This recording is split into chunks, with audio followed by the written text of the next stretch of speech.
सबसे सटीक विश्वसनीय तरीके से जिम्मेदारी निभाना।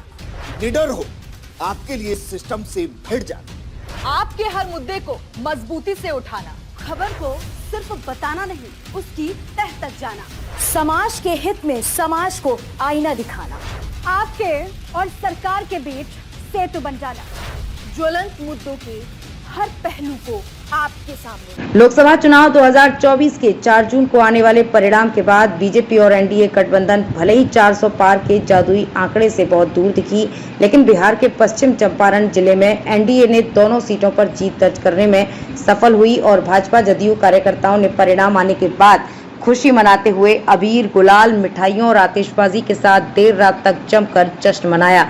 बेतिया लोकसभा सीट से बीजेपी के डॉक्टर संजय जायसवाल ने 5,80,421 वोट हासिल कर अपने निकटतम प्रतिद्वंदी कांग्रेस के मदन मोहन तिवारी को मिले 4,43,853 वोट के दौरान संजय जायसवाल 1,36,568 वोट के अंतर से लगातार चौथी बार जीत हासिल करने में सफल रहे। जनता को बहुत बहुत धन्यवाद है। अपने पार्टी के सभी एनडीए के सभी कार्यकर्ताओं को बहुत आभार है।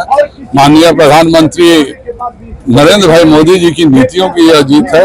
लगातार चौथी बार चुनाव जीतना और वो भी 1.25 लाख से ज्यादा मतों से जीतना, इसके लिए जनता ने मुझ पर जो विश्वास किया है और लगातार विश्वास करती रही है, उसके लिए पश्चिम चंपारण लोकसभा की जनता को बहुत बहुत धन्यवाद। केंद्र में पूर्ण बहुमत से सरकार बनेगी। बिल्कुल, इतिहास में, बल्कि आप विश्व के इतिहास में देखिएगा तो किसी भी लोकतांत्रिक देश में पिछले 50 वर्षों में कभी कोई प्रधानमंत्री 3 बार लगातार पूर्ण बहुमत के साथ सरकार नहीं बना सका है। यह मोदी जी के कार्य हैं, मोदी जी के प्रति जनता का विश्वास है और मोदी जी ने जो केंद्र की योजनाओं को जमीन पर उतारा है, उसी का नतीजा है कि आज एनडीए की तीसरी बार पूर्ण बहुमत की सरकार बन रही है।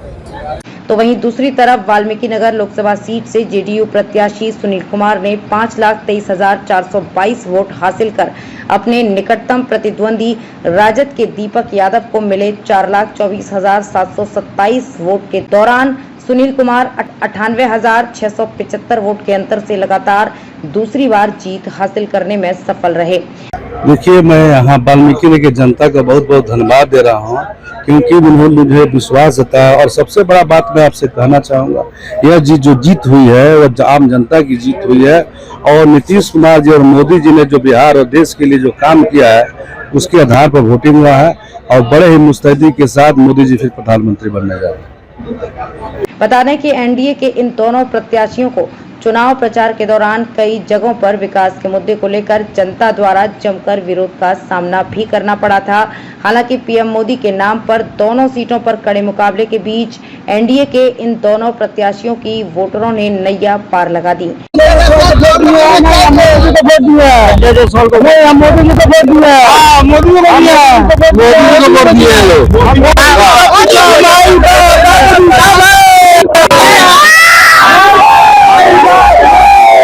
तो वहीं वाल्मीकि नगर सीट पर कुल 10 दलीय और निर्दलीय प्रत्याशी चुनावी मैदान में थे, जहां नोटा को मिले 30,709 वोट की वजह से बाकी 8 प्रत्याशियों पर इस बार नोटा भारी पड़ा, जबकि बेतिया सीट पर 8 निर्दलीय और निर्दलीय प्रत्याशी चुनावी मैदान में थे, जहां नोटा को मिले 11,288 वोट की वजह से बाकी 5 प्रत्याशियों पर इस बार नोटा भारी पड़ा। इस तरह इन दोनों सीटों पर वोटरों द्वारा कुल 41,997 नोटा का बटन दबाना भविष्य के लिए शुभ संकेत नहीं है। रिपब्लिक बिहार 24 न्यूज बेतिया से पवन कुमार के साथ राजेश कुमार की ब्यूरो रिपोर्ट।